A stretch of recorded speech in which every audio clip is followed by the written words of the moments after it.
I spotted a cute hyena-looking animal in the middle of the road. She was standing there, paralysed with fear. Push it to the side of the road.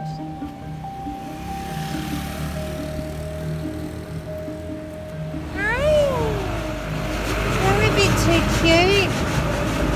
My heart just broke for her. I think we just found ourselves a new friend.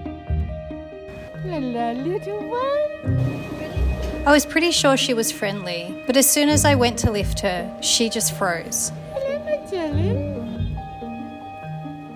Is your dog? He said no. Nobody on the street claimed her, so we drove home with one very unexpected visitor. Hey, little one. It's okay. I need a name for this little girl. For some reason, I want to call her Hillary. But she just looked like that when I picked her up.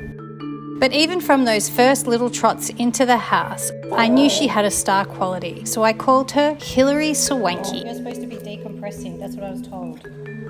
Physically, she obviously had a lot of healing to do, but on that first day, it just seemed like she had no idea how to be a dog either. What did you do? She would back herself into a corner and have no idea how to play.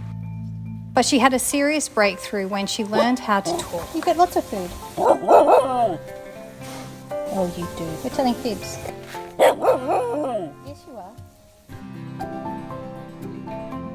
There were still moments when she acted clueless and sweet.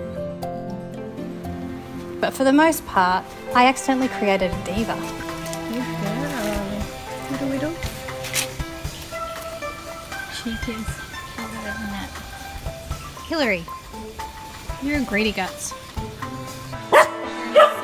Insane dog. She never got quieter, but she did get much healthier. Healthy enough to go to her forever home. You're going to Canada.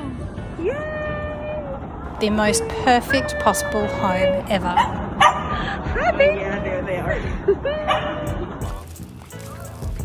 Hillary was obsessed with her mum from the very first meeting.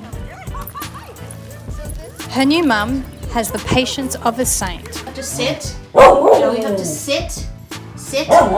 Sit. Stay. She's the only person Hillary will listen to. Stay.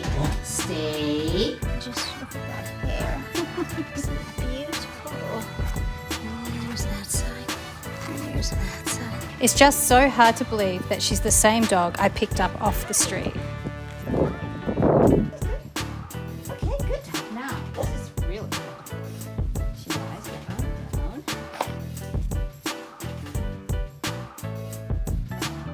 Okay.